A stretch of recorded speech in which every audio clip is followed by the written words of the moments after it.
You've heard of ChatGPT. You've probably heard of Gemini, maybe Llama, maybe Claude. But here's what nobody explains. They're not all the same thing. They're not even trying to do the same job. There are text models, image models, video models, open models, closed models.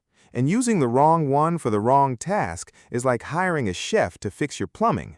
They're both skilled, just not for this. You're going to understand every major category of AI model, who built it, what it actually does, and, more importantly, why it was built at all. Let's start at the beginning. In 2018, OpenAI released a model called GPT-1. It was small, it was clunky, but it proved one wild idea, that if you teach an AI to predict the next word in a sentence, it starts to understand language. Not perfectly, not reliably, but enough. GPT-2 came next, and people got nervous. It could write paragraphs that sounded like a human wrote them. OpenAI actually delayed its full release because they were scared of what it could be used for: fake news, spam, and impersonation. That fear tells you everything about how quickly things were moving. Then GPT-3 landed, and it didn't just write paragraphs. It wrote code, it wrote poetry, it answered legal questions, all from one model without being specially trained for any of those things. That was the moment businesses started paying attention. But here's the thing. GPT-3 was a tool. You needed to be a developer to use it. It lived inside an API. Normal people had no idea it existed. That changed in late 2022. ChatGPT put a chat window on top of this technology, and suddenly your mom was using AI. It became one of the fastest-growing internet products ever, not because it was the most powerful thing ever built, but because anyone could use it. GPT-4 followed, adding images to the mix. You could upload a photo and ask questions about it. Reasoning got sharper, mistakes got fewer. It became the model that professionals, lawyers, doctors, coders, researchers, quietly started depending on. OpenAI didn't stay alone for long. Google had more data than almost anyone on Earth: search queries, emails, YouTube videos, maps, and they built Gemini to use all of it.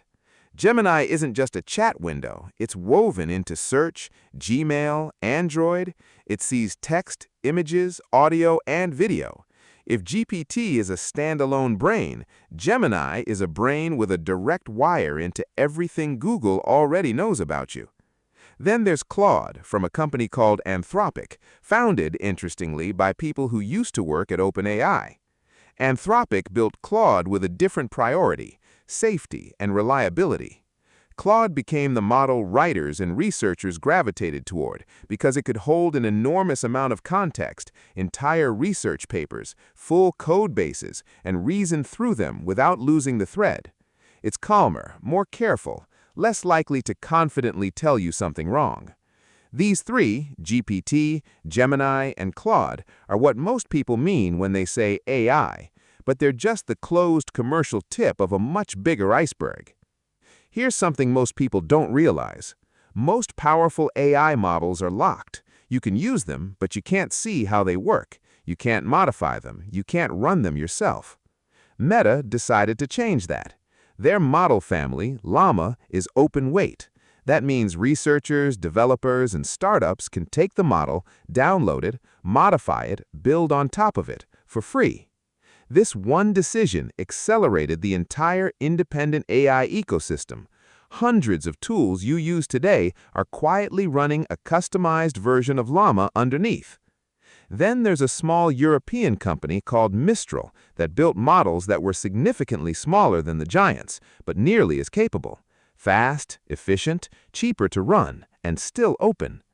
Mistral proved you didn't need a billion-dollar compute budget to compete.